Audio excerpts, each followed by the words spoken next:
Swayam Prabha. Digital India. Educated India.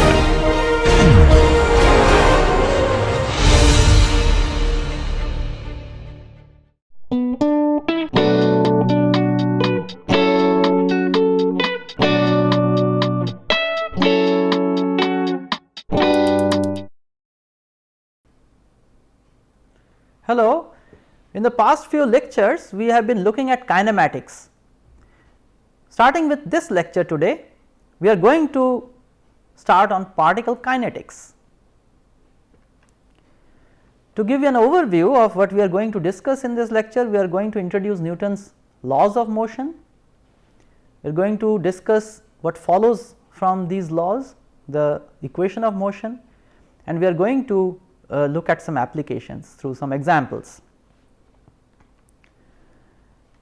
Now, we are not going to discuss the Newton's laws of motion as written by Newton in his book Principia, the most famous book possibly written by any scientist, but we are going to interpret or understand these laws in the framework of how we understand them today, in today's context, how we interpret or explain those laws.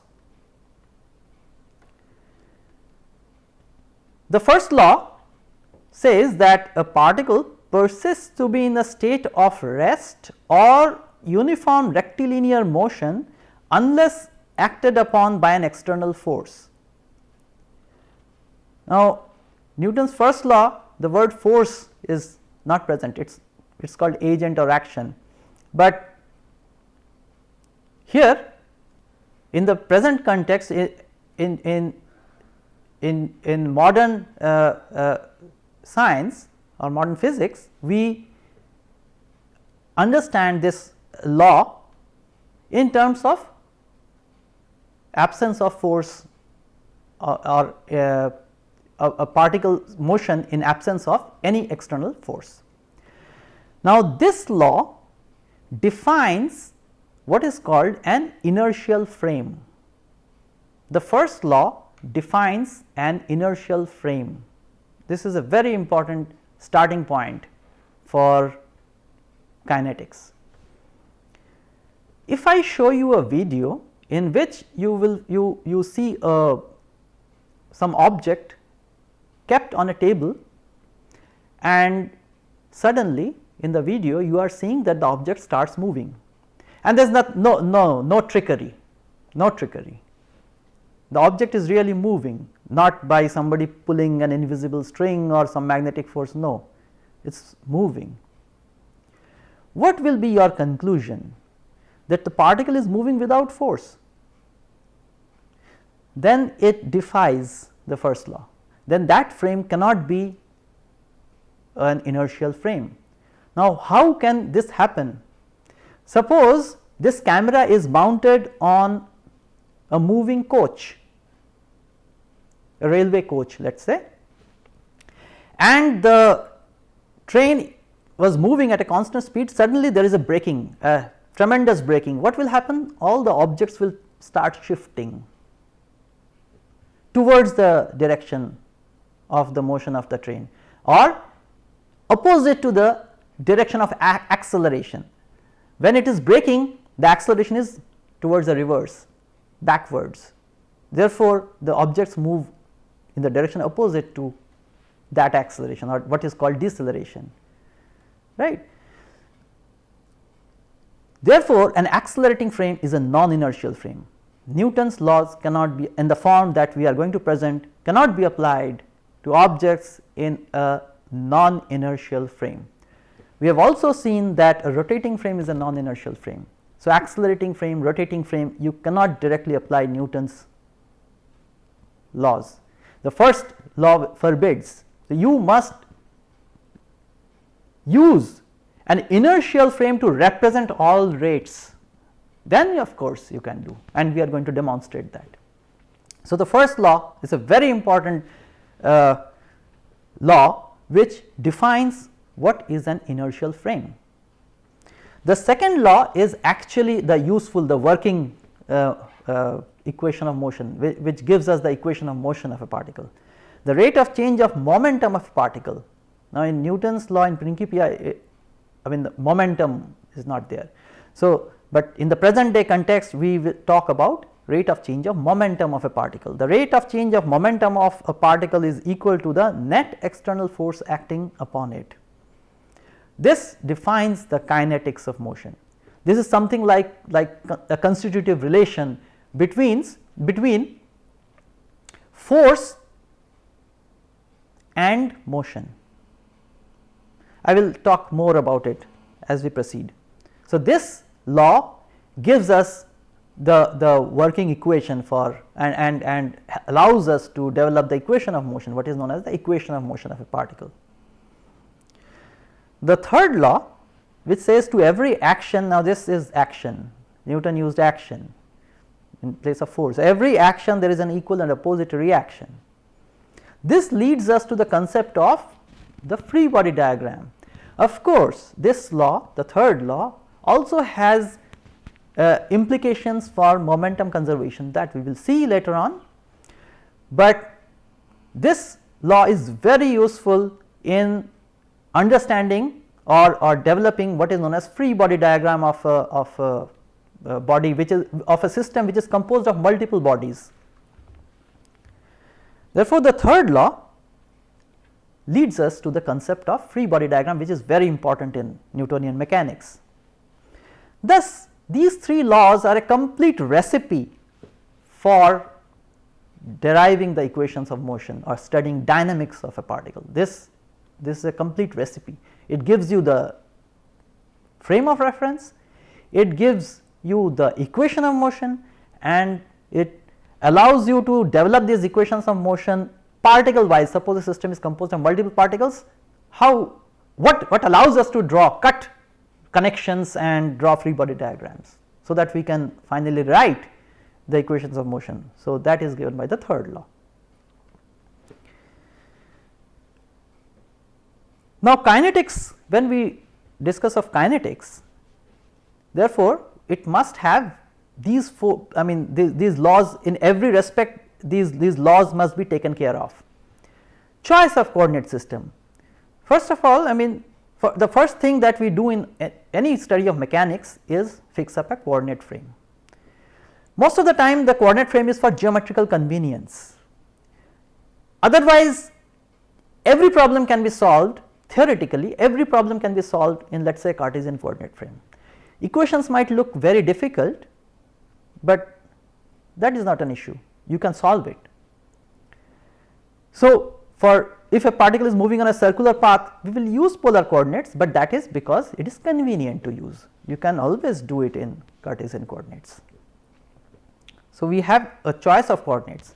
Then comes the step of free body diagram. So, I am now giving you the steps that are required to derive the equation of motion. First is coordinate system. You choose a convenient coordinate system in which the geometry or the kinematics is convenient.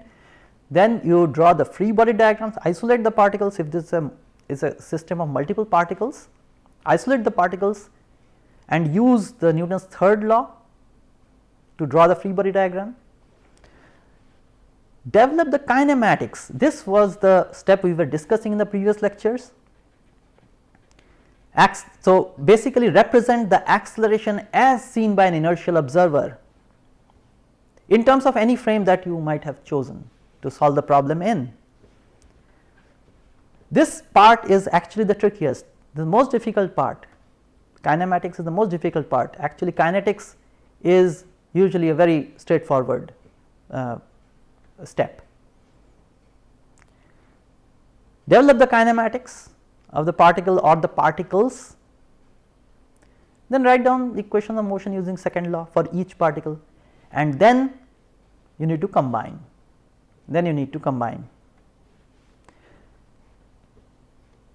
Now, this is the form, this is the equation, I mean this is the form of Newton's second law that we typically use.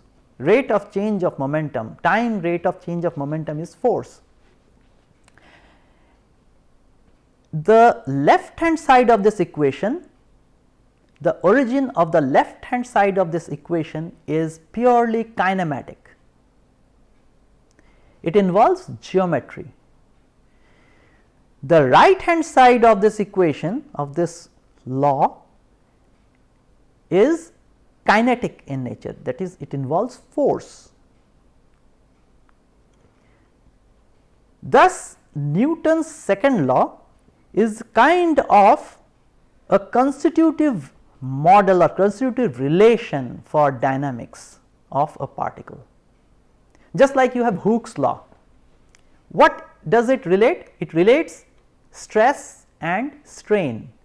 Strain is a kinematic thing, it is related to the geometry. Stress is related to the kinetic part, it is force born out of or developed because of force. And Hooke's law is a constitutive relation of a material, it represents the constitutive relation of a material under forcing and deformation. Similarly, Newton's second law, this form, is a connection between the kinematic or the geometric variables and the kinetic or the force variables. And you know that P is what is called the linear momentum, is mass times velocity. When the mass is constant, that is dm dt is 0, then it leads us to the familiar form of Newton's second law, which is ma is equals to f. Now, this is a vector relation, again and again I am repeating this, it is a vector relation, can be used in any frame as long as the kinematics, that means the left hand side, has been represented for an inertial observer. You can choose any frame. Let us start with the most classical example, the pendulum, which should be discussed in any dynamics course, or which is discussed in any dynamics course. Let us start with that. We will derive the equation of motion of the mathematical pendulum in a uniform gravitational field and determine the tension in the string. So, the mass of the pendulum is m, length of the string is L, and here I have shown the angle theta, and it is in a uniform gravitational field with acceleration due to gravity as g. First step, fix the coordinate system. I choose to use the polar coordinates. I will show you, just after this I will show you a working in a different coordinate system. Okay. Here we have the polar coordinate system represented by ER cap and E theta cap. Remember, always check this, ER is the direction of increasing radial distance, though here does not, but we have to be careful about the direction of ER. E theta is in the direction of increasing theta, that is how I have chosen E theta cap. Free body diagram, second step. In the free body diagram, I draw the mass points separately. Every mass point must have a separate free body diagram. Make it a point to follow this. Here there is only that pendulum mass, single point mass. I have drawn the free body diagram. One is the weight because of the gravity and the other is the tension. Third step, kinematics. Kinematics as seen by an inertial observer. This we have derived. Acceleration in the plane polar coordinates is r double dot plus minus r theta dot square. This is in the direction of radial coordinate ER cap plus r theta double dot plus 2r dot theta dot in E theta cap direction. But now, because this is a pendulum with fixed length inextensible string, therefore r double dot is 0, r dot is 0. So, those terms I have dropped out, and therefore, my expression of acceleration represented in a rotating frame, but as seen by an inertial observer is this, represented in the rotating frame ER E theta cap, but this is what is observed by an inertial observer. Equation of motion is a vector equation. I can use any frame. So, here I have chosen plane polar. So, I have to represent all vectors in plane polar coordinates. Acceleration I have already represented, force I have to. This is the left hand side, straightforward, we have taken the acceleration expression. Force in the plane polar coordinates, here the tension vector is in the direction of minus ER cap. So, I have written that first term is the tension vector minus T ER cap. The second is mg as represented in this plane polar coordinates. So, mg is this way and see this angle is theta, therefore, mg cos theta in ER direction and minus sin theta in E theta cap direction. So, this is an important step representing the force itself in the coordinate system that we have chosen. Now, what remains is to rearrange and look at coefficients of ER and E theta. This is the equation that follows if you match ER coefficients from both sides. On the left hand side it is minus ml theta dot square, that minus I have cancelled out, I have made a simplifying step, I have changed reversed all signs.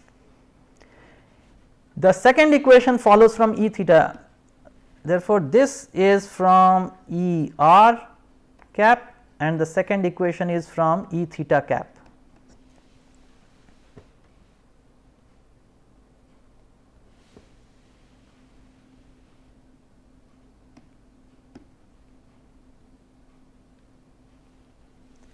The first equation leads me to the expression of tension in the string. The second equation leads me to the equation of motion, which I have again simplified, and this you will recognize as the equation of motion of a pendulum. We have followed all 4 steps. I have demonstrated by following all 4 steps. First is fixing coordinate system, second is drawing free body diagram, third is writing the kinematics as seen by the inertial observer, and then equation of motion. What we had, the unknowns in these 2 equations of motion, if you notice, so these are the equations that we have obtained. There were 2 unknowns, theta and t, and we had 2 equations, so we can solve. T is a part of the solution, the force is a part of the solution in Newtonian dynamics. Equation of motion, of course, we have derived, but the internal forces are also part of the solution in Newtonian dynamics. Now, let us switch to a different coordinate system. Now, I will demonstrate the same problem done in Cartesian coordinate system x y. The figure is shown. I have drawn the free body diagram. So, first 2 steps are over. Kinematics is straightforward. Acceleration in Cartesian coordinates is a non-rotating frame. So, x double dot I cap plus y double dot j cap. So, I just write it directly in my equation of motion, and on the right hand side forces represented in x y. mg is in j cap direction, j cap you should notice that y axis is taken downwards, x axis is taken to the right. You can reverse and redo the problem. So, mg j cap, that is the weight acting downwards, and tension from the free body diagram, look at the tension, it is minus sin theta. So, T is the magnitude times the unit vector direction in that direction, tension vector direction is minus sin theta I cap minus cos theta j cap. Compare the coefficients of I cap and j cap. This is I cap, this is the j cap equation, this is what you have.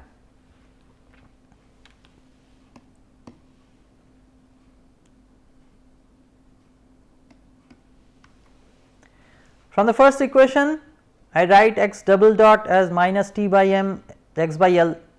Why? Because sin theta, I have used that sin theta, remember, but theta was not our variable, theta was not our variable, our variables are x and y, our coordinates are x and y, theta is not our coordinate.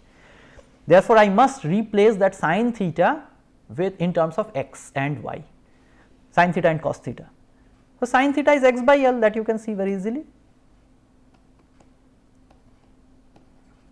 Sin theta is x over L, cos theta is y over L, that is what I have done in this step. So, here I have the equations of motion. Now, here you will notice how many unknowns? X, y, t, 3 unknowns. We cannot solve it as yet, we have to look at something. What is that something? That something is the constraint, x and y cannot be arbitrary, x square plus y square must be equal to L square, and that gives us our third equation, which is a constraint equation. X square plus y square is L square. This must be respected, otherwise these two equations will give you some solution, but you cannot solve it. Arbitrary x y. Therefore, x square plus y square must be equal to L square. This is a constraint that has to be respected. Can we do something? So we now have 3 equations and 3 unknowns. These are 3 equations and 3 unknowns, and we should be able to solve it, but it is a little tricky to solve, because now we have differential equations and an algebraic equation. We can do something better than this. What we do is we start differentiating the constraint till I get x double dot and y double dot. I differentiate once, I get x x dot plus y y dot equal to 0. I differentiate again, I differentiate the constraint again, and I get these terms x x double dot plus y y double dot plus x dot square plus y dot square is equal to 0. Now, what do? I solve for, I have this x double dot and y double dot sitting there in equation 1 and 2. I can make a substitution in the 4th equation and solve for tension. Now, tension comes out in terms of x dot square, y dot square, y, etc., which I need to solve. This is the expression of tension. I can now substitute back the tension in the equation of motion 1 and 2, and this is what I have. I substitute back this tension T in the equations of motion. Now, I have x and 2 equations in terms of only x and y. So, these are coupled equations, 2 coupled ordinary second order differential equations in x and y, which I should be able to solve. But wait, can I choose x, the initial conditions arbitrarily? Can I choose the initial conditions arbitrarily? You see, we have the constraint, so you cannot choose initial conditions arbitrarily. So, what do? These are equations of motion, 2 equations, 2 standalone equations which can be actually solved, but initial conditions x 0, y at 0, time equal to 0, x dot at time equal to 0, y dot at time equal to 0 must satisfy these constraints, our constraint, which is x at 0 square plus y at 0 square must be equal to L square, and the second is the first derivative of the constraint, which is x at 0 into x dot at 0 plus y into at 0 into y dot at 0 must be 0.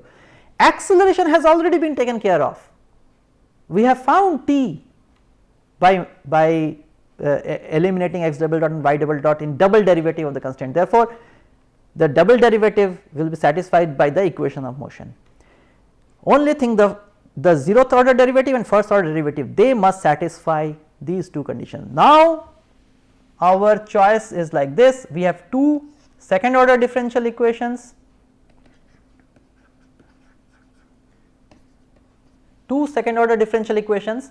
Therefore, we should need 4 initial conditions, displacement at 0 and velocity at 0 for both x and y, but satisfying these 2 constraints. Therefore, the choice is actually, so we have 4 initial conditions x 0, y 0, x dot 0, y dot 0 as required by 2 second order differential equations, but these initial conditions must satisfy these 2 constraints. Therefore, our freedom of choice is only 2. freedom of choice of initial conditions is only 2. Suppose I choose x 0 and x dot 0, then y 0 and y dot 0 are decided, as it should be, because the pendulum, finally remember, has only one variable in, and we had a second order differential equations in a single variable theta. So, we cannot have more choices just because we changed our frame. So, that is the pendulum. Now, sometimes we make this approximation that the displacement x is much smaller than the length of the pendulum, and y by L is almost 1. So, y is almost not changing. In that case, you will get the tension is approximately equal to mg, because you see the pendulum is swinging, so the mass is almost moving in a straight line. So, the tension in the string is almost mg, the weight, and x is governed by x double dot plus g by L into x is 0. This is the linearized version of the pendulum equation, but this is, remember, you should remember, this is when x is much smaller than the length of the pendulum. Let us look at another example. A small block of mass m is released from rest at the point A at the top of the wedge on a frictionless free to move right angle wedge of mass capital M in a uniform gravitational field with acceleration due to gravity as g.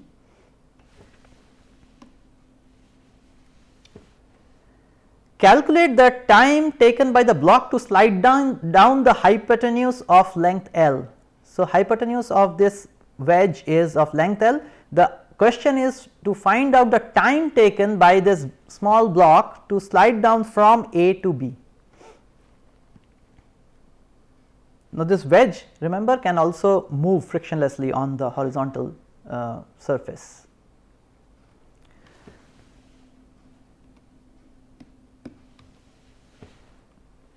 Now, we are going to choose a convenient coordinate system. As I have mentioned, I will choose a convenient coordinate system, and I choose that x y which is fixed to the wedge.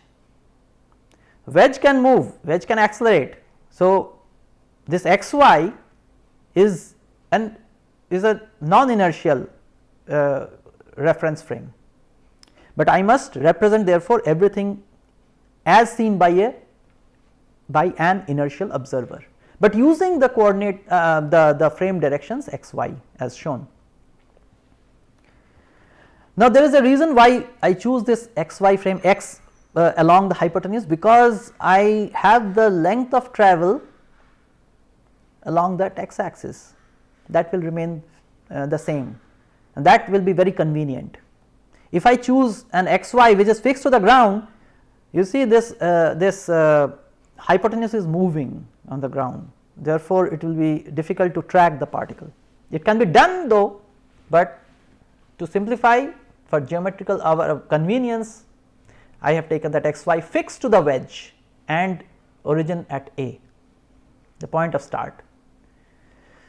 We have to find out the time taken to travel from A to B. Now, here, so first step is coordinate system, second step is to draw the free body diagram. I have shown the free body diagram of the small block. It gets the normal reaction, there is no friction, it is frictionless wedge, normal reaction and the weight. On the wedge, it is therefore only the normal reaction, and then there is weight of the wedge itself and the reaction on the wedge from the ground, no friction anywhere. Kinematics, now comes the important step of representing everything in x y, but as seen by an inertial observer. Okay. So, velocity of mass m, as I have shown here in green,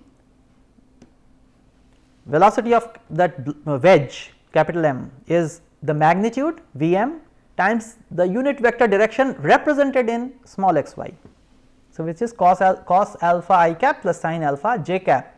So, that is my representation of the velocity of the wedge in x y.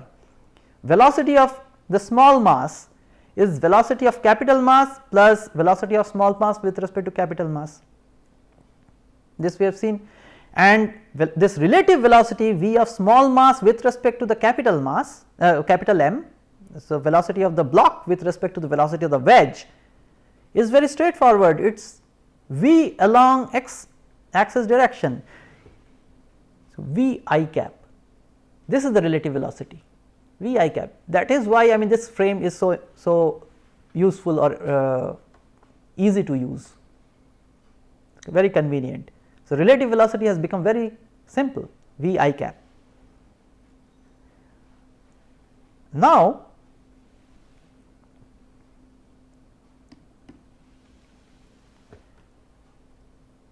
I go to acceleration. Now, acceleration I can find out by directly taking time derivative with of this velocity vector. For example, v capital M, velocity of the wedge, d dt of velocity of the wedge is acceleration of the wedge at a m, which is magnitude a m times cosine alpha I cap plus sine alpha j cap. Alpha is fixed, I cap j cap are not changing directions, therefore, this is the acceleration. So, directly from here I get this by differentiating, and similarly I get my acceleration of small mass of the block by differentiating the velocity of the block. Straightforward algebra. These are the acceleration expressions. Now, we are ready to plug into the equations of motion. There are two mass points, one is the wedge and the other is the block. Therefore, we will have two equations of motion. Now, first one is for the wedge. Mass of the wedge times acceleration of wedge is equal to summation of all forces on the wedge. What are the forces on the wedge? The normal reaction. See, normal reaction in the block is this, by Newton's third law the normal reaction on the wedge is opposite.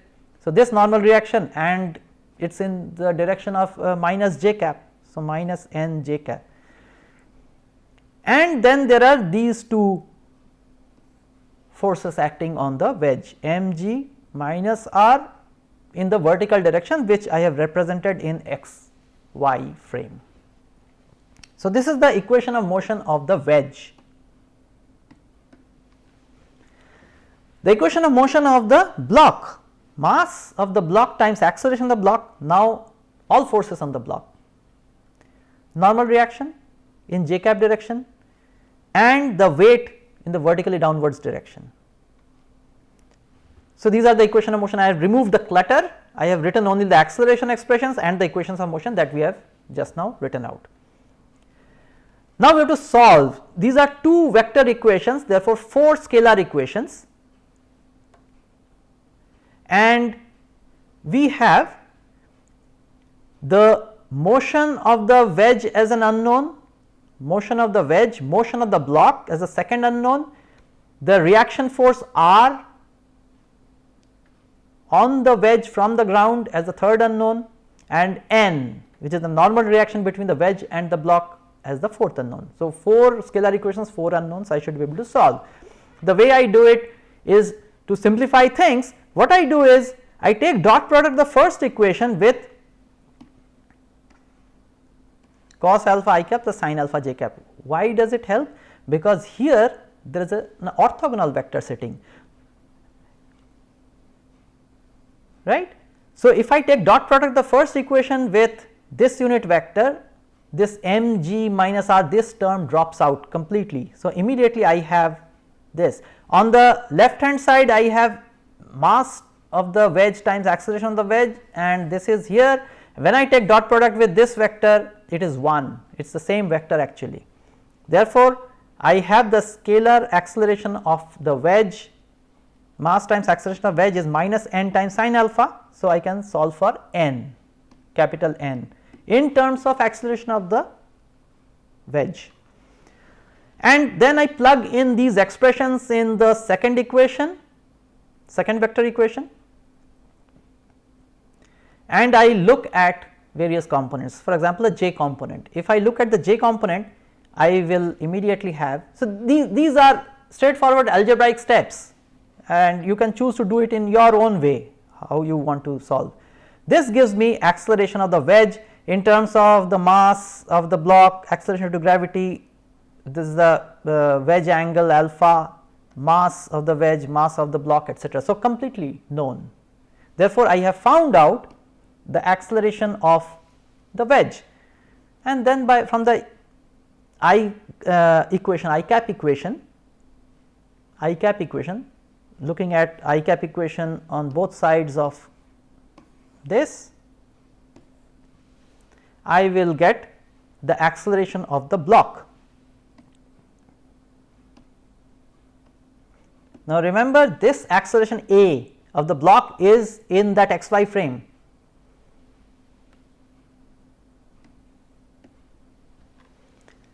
Therefore, I have written out acceleration of the wedge and acceleration of the block in the xy frame. A, small a is the acceleration of the block in the xy frame.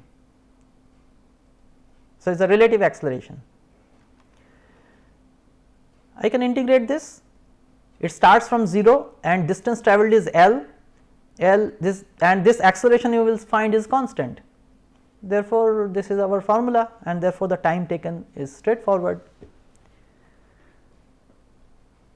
which I leave it to you to check. So, to summarize, we have discussed in this lecture, we have introduced Newton's laws of motion. We have introduced Newton's laws of motion, which represents a complete recipe for dynamics. I have very clearly discussed the 4 steps involved in deriving the equation of motion and solving a problem. Please try to follow these steps. The first one is setting up the coordinate system, fixing the convenient coordinate system. Second step is drawing the free body diagram. Third step is writing out the kinematics properly as seen by an inertial observer, and finally, you use the Newton's second law to write down the equation of motion, and we have looked at some problems. So, I will leave it here and close this lecture.